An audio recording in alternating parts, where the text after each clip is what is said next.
Rolling along with this Wednesday edition of the show. I mentioned it at the top of the broadcast. I'm a little more tired than I would typically be doing the show tonight. I'm wearing a hoodie because I didn't have time to even shower before the show or anything.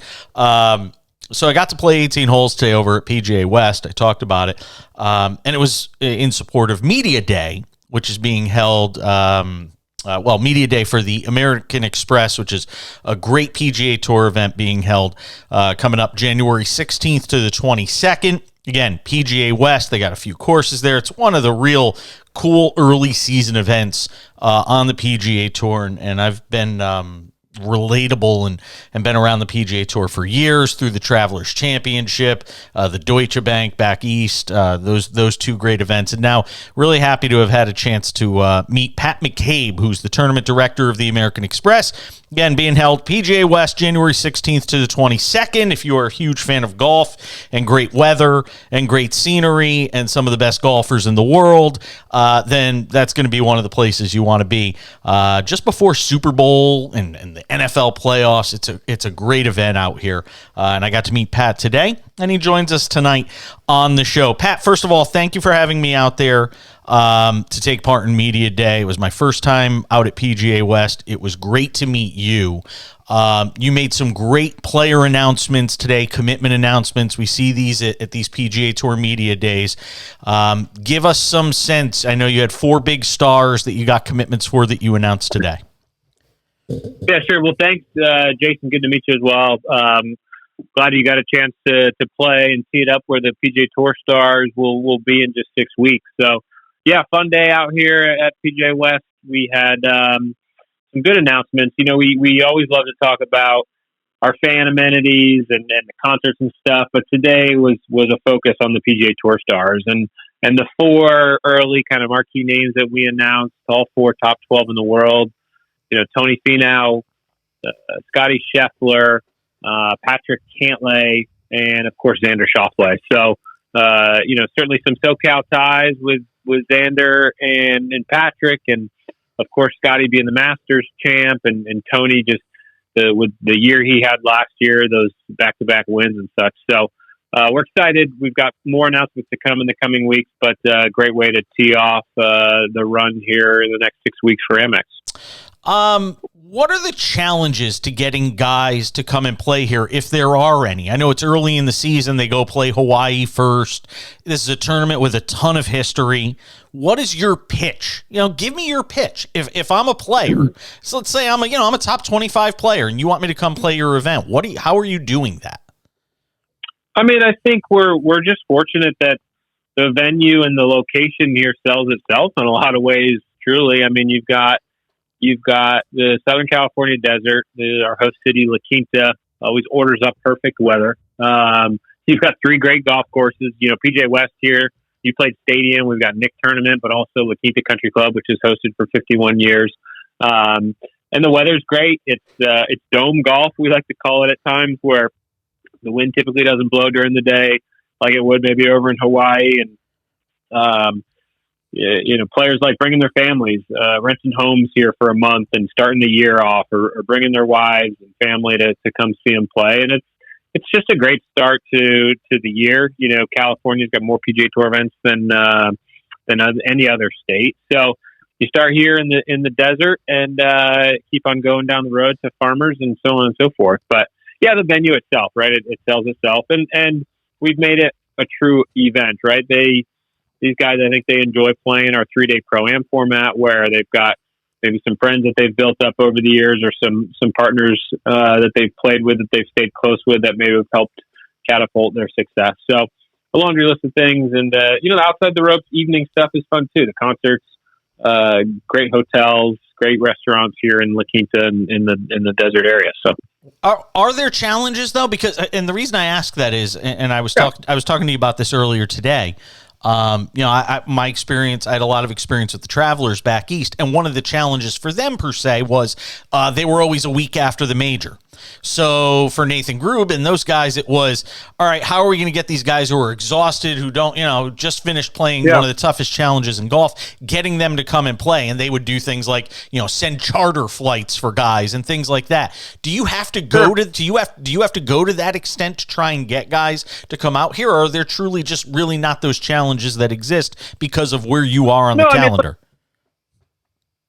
Yeah, look, these guys are independent contractors, right? So they can choose to play wherever they want any given week. And you heard me talk about it this morning that as an event operator and planner, it makes it a little stressful on our front where it's you don't have to technically commit until Friday at 2 p.m. Pacific the week before. So, look, there's always challenges or perhaps guys might not love these golf courses or maybe some guys don't like the Pro-Am format, but most do. And I think every event is so unique, and if they get used to it, you heard from Brendan Steele today, right? He's played it all 12 years. He's been on tour because it's his hometown event, and he loves it. And he's got friends and family, and so on and so forth. So always little stuff, but always we want to make sure that the amenities are great for the guys, right? We've got childcare for their families. We have courtesy car program. We've got playing for $8 million this year, which is our highest purse ever. So we always try and up the bar and up the ante so that it's appealing and attractive for them to come and play.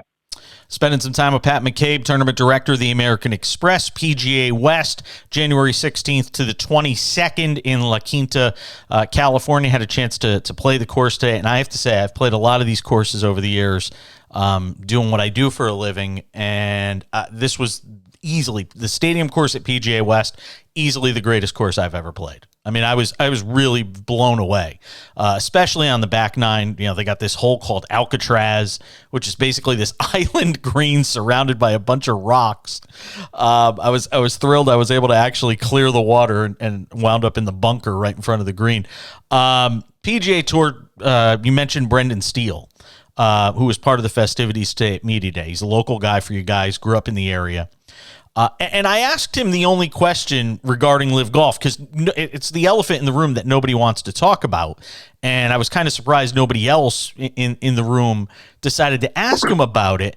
And I thought his answer was great in talking about the fact that he doesn't begrudge those guys going to play it, but don't think you're going to go play Live and then play the PGA Tour. How has Live Golf changed, if at all, the job you have to do as somebody who's trying to get player commitments? Yeah, I mean, certainly there's great players that went over there to play on that tour, but we have great players on the PGA Tour as well. And I don't know if it was you or someone else I spoke to too, but just the longevity of our event, right? We've been around 64 years. We've given over $64 million to local charities. We announced a couple weeks ago, 37 groups got $1 million in charitable proceeds from last year's event. So, I view it as an opportunity. I can't control it. It is what it is. And so we've got our niche here. We know what our product is, our format is on the Pro-Am. And, it makes me as an operator focus on that amenity and that experience even more. We want to make sure that guys like Patrick and others can come out and really have a first-class week. Well, I'm glad you brought up the amenities part of it, though, because, again, the game is changing now. Because of what Live is doing, the PGA Tour's had to make changes in some of the ways it's trying to attract and keep players.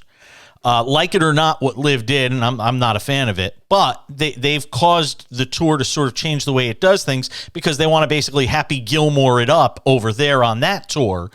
I saw you had some great entertainment elements you talked about today. Darius Rucker, who I love, Gwen Stefani, who I've also seen live in concert. She's fantastic, who are going to be at your event. But is the PGA Tour and events like this one going to have to continue to up the game now as it relates to the entertainment aspects in making it more than just a golf event? Yeah, I mean, I think we put a focus on it for the last number of years, truly. I mean, it's not just Gwen and Darius this year, but our concert series started back in, I want to say 2017 or so. We did some classic rock stuff in 18, 19, and since Amex jumped on board, we've really elevated those acts. We had Huey Lewis back in 18 or 19, and he was great and fantastic. But flash forward to 20, and we had Luke Bryan and Stevie Nicks, and then last year we had Maroon 5 and Brad Paisley. Right, so we're up in the ante on that front. Bigger names, more headline style acts, and we see so many events doing it. Right, I mean, whether it's all the great things Phoenix is doing, or other tournaments. I think they do. I believe the Texas Open had a large country act as well. So people are doing it, and look, we can control the outside the ropes experience, and it's not just concerts, but it's fan amenities, it's viewing platforms, it's great local food and beverage, and stuff like that. And it's still, and I'll pump you guys up in this way too. It's very affordable when you look at what it costs to go to professional sporting events. And take a family of 4 or something like that. It's not cheap, and there's options out there as far as for fans that are coming to this event to make it more affordable, isn't it?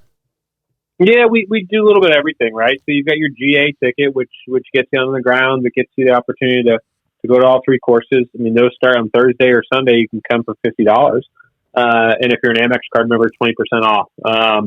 Those concert nights are $79, but we also have options for everybody, right? So that shared hospitality venue, that premium pass, if you want a little bit higher level experience, you can do that. But we want to come one, come all, whether it's music fan, golf fan, event fan. So we want to cater to everybody. Last one before I let you go. I mean, Phil Mickelson's been a huge part of this tournament for so long. How many people, when they're talking about this event, in terms of, the gravitas that it carries and the weight that it carries, how many people that typically would come to this event, corporate sponsors, things like that, have weighed in because of the loss of Phil? And have you noticed a drop-off in ticket sales or anything like that? Or do you think the tour is bigger than any one player and can sustain the loss of somebody like him?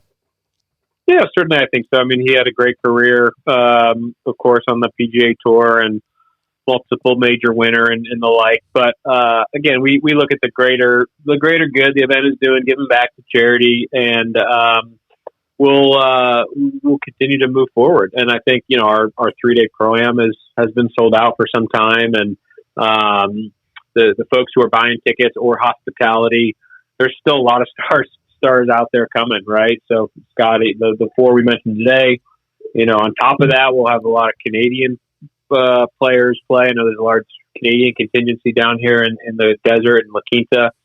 So, I mean, there's a ton of good players to come and watch. And these guys are so darn good, especially these younger guys, right? The ones who are coming right off of Corn Ferry, who are ready to play, ready to win. And you see it week in and week out. Tom Kim comes to mind, who's already won a couple times. Who's had a heck of a start. He's 21 years young, and he's a star in the making. So there's so many good players out there, the next up and coming, that I know fans will gravitate towards as we progress through this thing. Before I let you go, tease me a little. Tell me you got some. Tell me you got some more big names that you think you can land before this thing. We certainly we anticipate that. We're optimistic that in the coming weeks we'll have a few more, of course, which will be exciting. And, we talk about those 4, but again, Sung J M is number 20 in the world. Yep. He's a heck of a player, FedEx Cup runner-up last year, 5 past champs, from Adam Long to Bill Haas to Duffner to Bill Haas and the like. So great, solid start. And I'm optimistic that the next couple weeks the field will really, really start to take shape. I'm looking forward to it. Can't wait to see the releases. Can't wait to be at this event. Again, January 16th to the 22nd, PGA West, La Quinta, California. Tournament Director Pat McCabe, the American Express. Thank you, sir. I very much appreciate it. Be well.